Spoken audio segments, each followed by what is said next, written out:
Hi guys.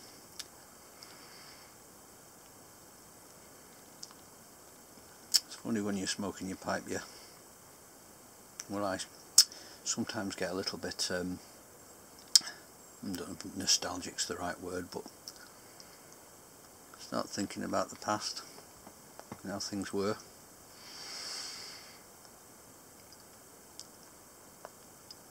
When I first started work, I was just a young teenager, and I was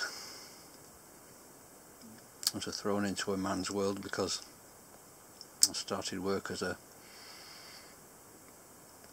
tree fella. It was in the days of the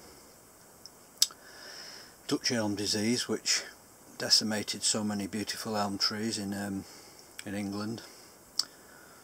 A lot went in the northwest. We used to go out and fell trees from dawn till dusk. Started work about 7:30, finished at 4:30, and 40-hour week. Working on odd jobs as well at weekend. It was more like a 50-hour week really, which was pretty tough for a young lad, but it was good, kept me fit. I think most of the guys in those days that worked with us, they smoked the over-the-counter blends that they could get hold of at the local shop, or maybe in the tobacconist, whatever. And I think this was probably one of the most popular ones, which is Condor.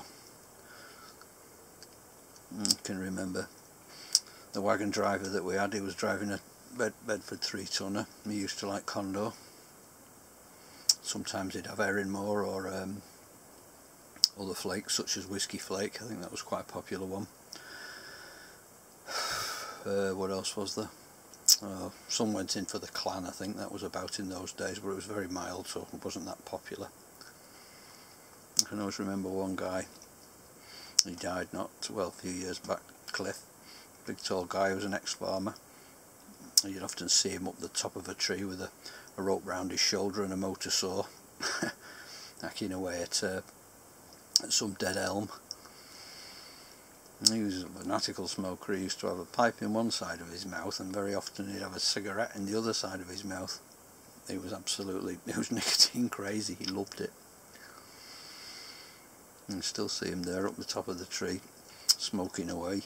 If you couldn't see him, you could always see the clouds of smoke coming around him. It was quite amusing. But like I say, there were tough times, but good times.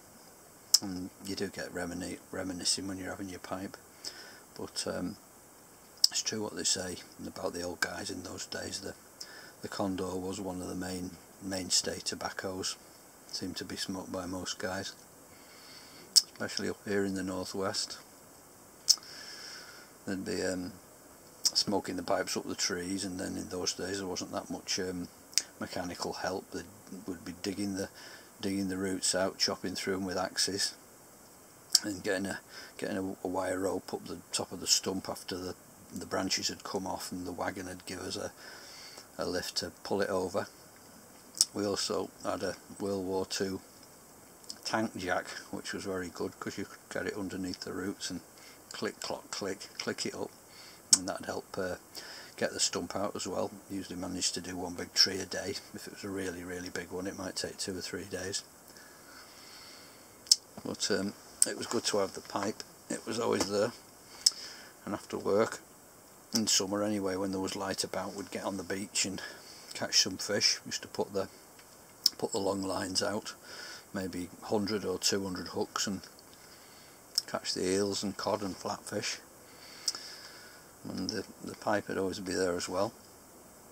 So it's not just mythological what they talk about guys with pipes in those days and Condor. It was true because I know I was there. But just a couple of strange little thoughts went through my head, so I just thought I'd share it with you. Those were the days, aye. Yeah. Anyway, this is signature pipe. I love this pipe for Condor. It's absolutely great. It's quite a good big bowl on it, and these sort of pipes have stood the test of time. The hardy pipes, they take a few knocks. So I'm just going to finish off this Condor long cut. It's the flake version, which is very nice. This is one I bought in England, and it's the real McCoy. It's not like your foreign stuff. It's really good. Long may it stay that way. So anyway, thanks for watching, guys. See you soon.